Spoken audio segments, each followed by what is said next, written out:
The Assembly will hear an address by His Excellency Kashim Shetimma, Vice President of the Federal Republic of Nigeria. I request the protocol to escort His Excellency and invite him to address the Assembly.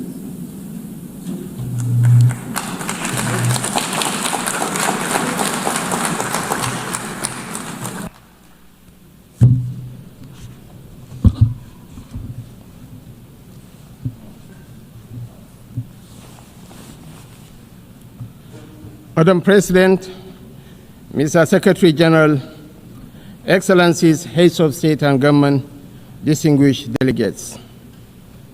The chaos that shadows our world is a reminder that we cannot afford the luxury of inaction.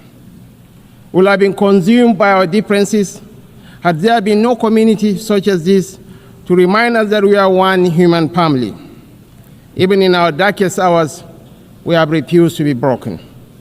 This community was born from the ashes of despair, a vehicle for order, and for the shared assurance that we could not afford to falter again. Our belief in this community is not a posture of moral superiority, but an undying faith in the redemption of humanity. It is, therefore, with profound humility that I stand before you today as Vice President of the Federal Republic of Nigeria on behalf of President Bola Ahmed Tinubu to renew this pledge on behalf of my country.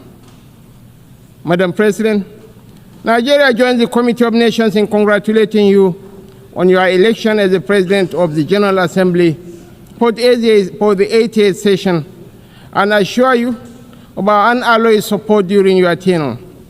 I commend your predecessor, my brother, His Excellency Philemon Yang, and the Secretary General, His Excellency Antonio Guterres, for their outstanding stewardship and unifying leadership during these extraordinary times.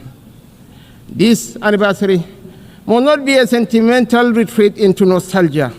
It must be a moment of truth, a pause to measure where we have stumbled and how we might have done better in turning our values into action that meets the demands of today. We are here to deliver a world of peace and development where the respect for human rights is paramount. We must recalibrate the delicate balance between our roles as sovereign governments and our duties as collective partners to renew multilateralism in a world that has evolved far beyond what it was in 1945. The pace of change across borders is a force without pause. It manifests in the tools of technology, in the movements of information and finance, in the corrosive ideologies that preach violence and division, in the gathering storm of the climate emergency, and in the tide of irregular migration. We must own this process of change. When we speak of nuclear disarmament, the proliferation of small weapons, Security Council reform, fair access to trade and finance, and the conflicts and human suffering across the world, we must recognize the truth. These are stains on our collective humanity. For all our careful diplomatic language, the slow pace of progress on these hardy perennials of the UN General Assembly debate has led some to look away from the multilateral model. Some years ago, I noticed a shift at this gathering. Key events were beginning to take place outside this hall, and the most sought-after voices were no longer heads of state. These are indeed troubling times. Nigeria remains firmly convinced of the merits of multilateralism. But to sustain that conviction, we must show that existing structures are not set in stone. We must make real change, change that works, and change that is seen to work. If we fail, the direction of travel is already predictable. We are here to strengthen the prospects for peace, development, and human rights. Madam President, I want to make 4 points today to outline how we can do this. 1, Nigeria must have a permanent seat at the UN Security Council. This should take place. This should take place as part of a wider process of institutional reform. 2, we need urgent action to promote sovereign debt relief and access to trade and financing. 3, countries that host minerals must benefit from those minerals. And 4th, the digital divide must close. As our friend, the Secretary General, has said, AI must stand for Africa included.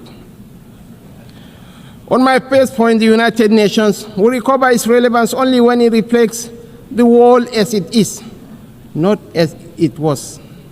Nigeria's journey tells this story with clarity. When the UN was founded, we were a colony of 20 million people. Absent from the tables where decisions about our fate were taken.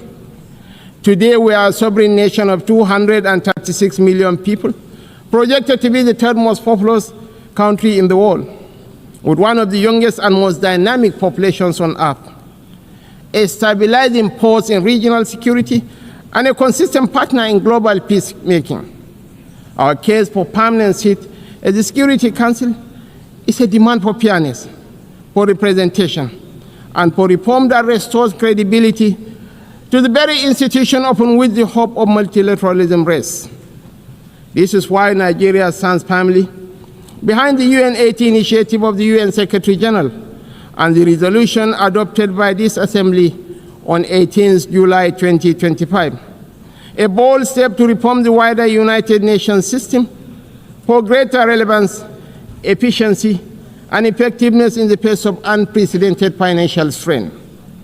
We support the drive to rationalize structures and end the duplication of responsibilities and programs so that this institution may speak with one voice and act with greater coherence. Madam President, Africa, none of us in this world can function peacefully in isolation. This is the heavy burden of sovereignty. Sovereignty is a covenant of shared responsibility, a recognition that our survival is bound to the survival of others. To live up to this charge, we must work hand in hand with our neighbors and partners. We must follow the trails of weapons, of money, and of people. For these forces, too often driven by faceless non-state actors, ignite the fires of conflict across our region. Madam President, Nigeria's soldiers and civilians carry a proud legacy. They have participated in 51 out of 60 United Nations peacekeeping operations since our independence in 1960. We have stood with our partners in Africa to resolve conflicts, and we continue that commitment today through the Multinational Joint Task Force. At home, we confront the scourge of insurgency we resolve. From this long and difficult struggle with violent extremism, one truth stands clear. Military tactics may win battles measured in months and years, but in wars that span generations, it is values and ideas that deliver the ultimate victory. We are despised by terrorists because we choose tolerance over tyranny. Their ambition is to divide us and to poison our humanity with a toxic rhetoric of hate. Our difference is the distance between shadow and light, between despair and hope, between the ruin of anarchy and the promise of order. We do not only fight wars, we pit and shelter the innocent victims of war.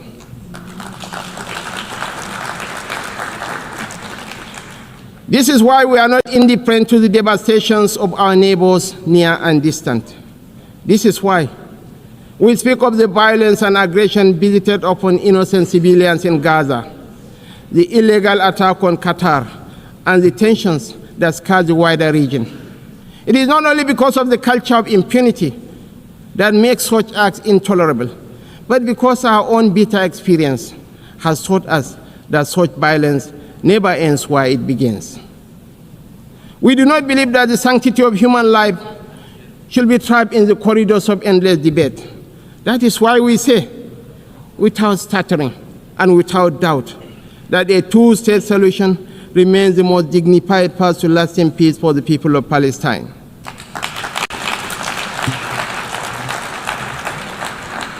For too long, this community has borne the weight of moral conflict. For too long, we have been caught in the crossfire of violence that offends the conscience of humanity. We come not as partisans, but as peacemakers. We come as brothers and sisters of a shared wall, a wall that must never reduce the right to live into the currency of dubious politics. The people of Palestine are not collateral damage in a civilization searching for order. They are human beings, equal in worth, entitled to the same freedoms and dignities that the rest of us take for granted. We want to make the choice crystal clear. Civilized values over fear. Civilized values over vengeance. Civilized values over bloodshed. We show the opportunities that peace brings, just as the extremists hope to drive apart rival communities and different religions. We work through multilateral platforms within the rule of law to build the consensus and support that makes this immensely difficult and dangerous task that much easier. This is how we deny our enemies the space they crave to fuel tension and despair.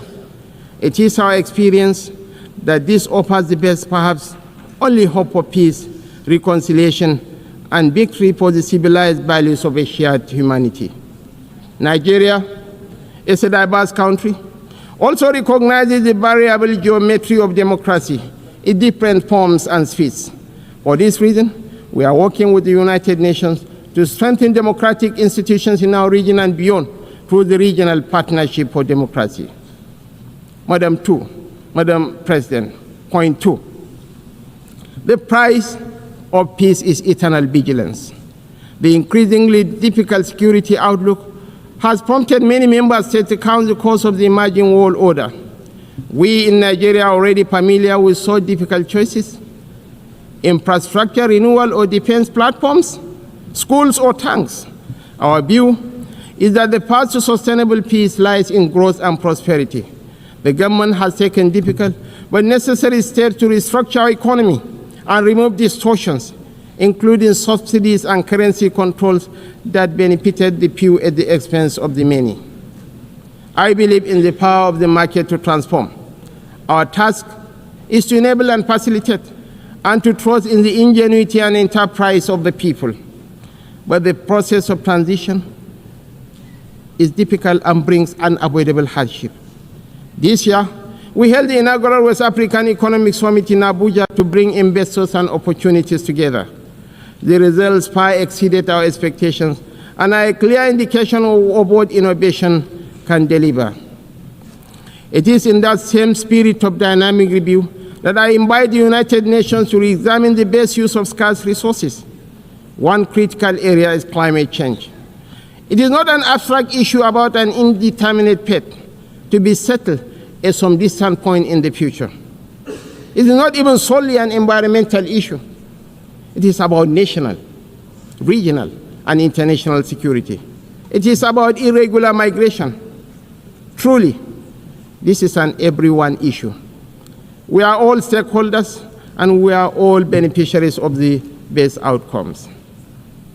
Madam President, this is why relevant ministers have been instructed to work with the UN to make the best use of climate funds. We believe there are huge shared dividends to accrue from increased support for education, for resilient housing, for access to technology and financing to allow vulnerable communities to thrive, to become part of solutions rather than problems.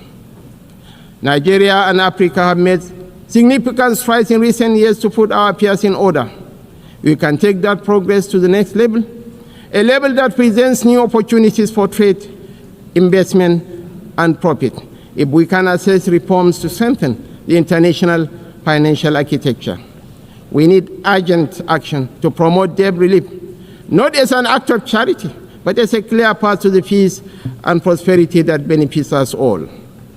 I'm calling for new and binding mechanism to manage sovereign debt, a sort of international court of justice for money that will allow emerging economies to escape the economic straitjacket of primary production of unprocessed exports.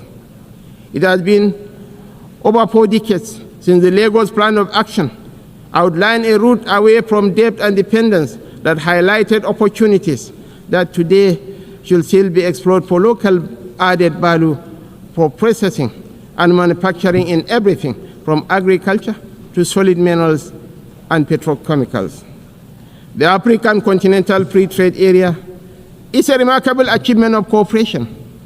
We remain fully committed to the achievement of the SDGs and are convinced that this can be best delivered by focusing principally on our primary mission of growth and prosperity. Madam President, on our third point, we welcome steps to move towards peace in the Democratic Republic of Congo. We agree that international investment and engagement offer a way out of the cycle of decay and violence. Access to strategic minerals from Sierra Leone in the 1990s and Sudan today has for too long been a source of conflict rather than prosperity.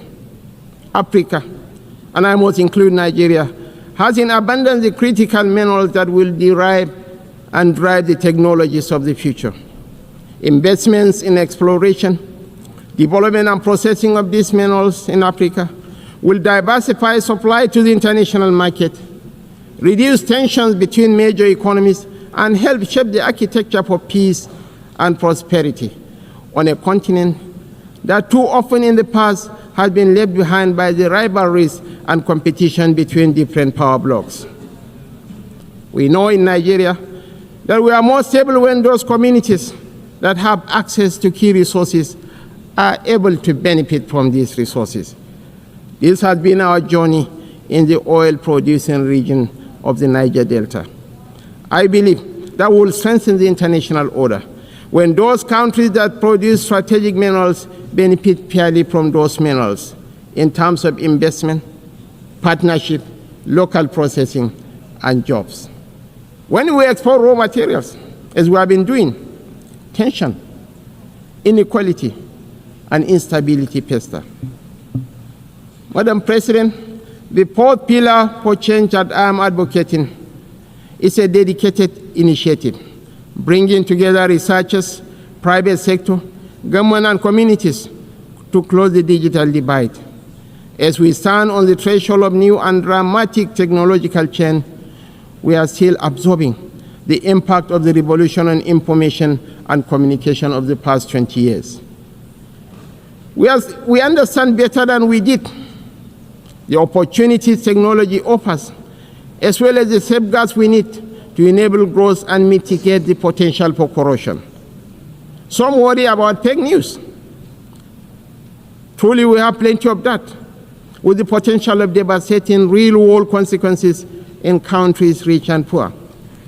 I am more worried about an emerging generation that grows ever more cynical because it believes nothing and trusts less. As technology shakes up public administration, law, finance, conflict, and so much of the human condition, I'm calling for a new dialogue to ensure we promote the best of the opportunities that are arising and promote the level of access that allows emerging economies more quickly to close a wealth and knowledge gap that is in no one's interest. I join you today to reassert Nigeria's commitment to peace, to development, to unity, to multilateralism, and to the defense of human rights is beyond compromise. For none of us is safe until all of us are safe. The road ahead will not be easy, and we know there are no quick fixes to the trials that test the human spirit. Yet history reminds us that bold action in pursuit of noble ideals has always defined the story of the United Nations. Time and again, we have found the wisdom to balance sovereign rights with collective responsibility. That balance is once again in question. But I believe, quite passionately, that a renewed commitment to multilateralism, not as a slogan, but as an article of faith, remains our surest path forward. Nigeria dedicates itself fully and without reservation to that noble cause. I thank you all for listening.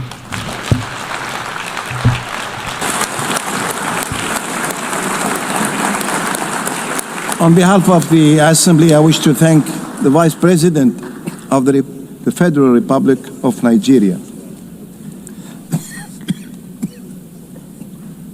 So So my people, Nigeria was on the global stage again. Vice President Shetimma represented our country at the 80th United Nations General Debate in New York. In a hall filled with presidents, prime ministers, kings, and world leaders, Shetimma delivered Nigeria's official statement to the world. So, Shetimma started by reminding the world that Nigeria is Africa's largest democracy and economy, and that whatever happens here affects not just Africa, but global peace and prosperity. He positioned Nigeria as a bridge between Africa and the world. Nigeria is committed to working with the United Nations to build a more peaceful, fair, and prosperous world. That was what Shetimma said. Now, he also emphasized that security is Nigeria's biggest challenge, but also a global issue. He pointed out to terrorism, banditry, piracy, and violent extremism spreading across Africa. He called for stronger international cooperation to fight terrorism, more funding and training support for African militaries, peace-building effort, not just weapons, because poverty fuels violence. Now, this is what he said. He said, peace is not just the absence of war. Peace means schools for our children, jobs for our youth, and hope for our people. Like, this was a strong point coming from Shetimma. Shetimma also reminded the world that Africa contributes less than 5% of global emissions. Yet, Africa suffers the most from flood, drought and desertification, and food crisis. He demanded for a climate justice for Africa, technology transfer to help Nigeria transition to renewable energy, funding for adoption, not just promises. Nigeria cannot fight climate change alone. The world must act fairly, because those who pollute the most must do the most. Another thing he said was ending hunger. So Shetimma told the UN that Nigeria is pushing for massive agricultural reform. Africa needs investment, not aid handouts. And he also said without food, there can be no peace. Now, this is what he said. We cannot talk of peace if our people go to bed hungry. Agriculture must be Africa's news oil. Shetimma also highlighted the unfair global finance system. He said African countries are drowning in debt, while developed nations keep dictating the terms. So he demanded a debt relief for developing countries, fair trade instead of exploitation, global reforms that give Africa a stronger voice. So guys, that's all we have for today. Let me know what you guys really think by dropping your thoughts in the comment section below. And also, if you're coming across my channel for the first time, do well to hit the subscribe button, like and share this video. So guys, thanks for watching, and see you guys again in my next video.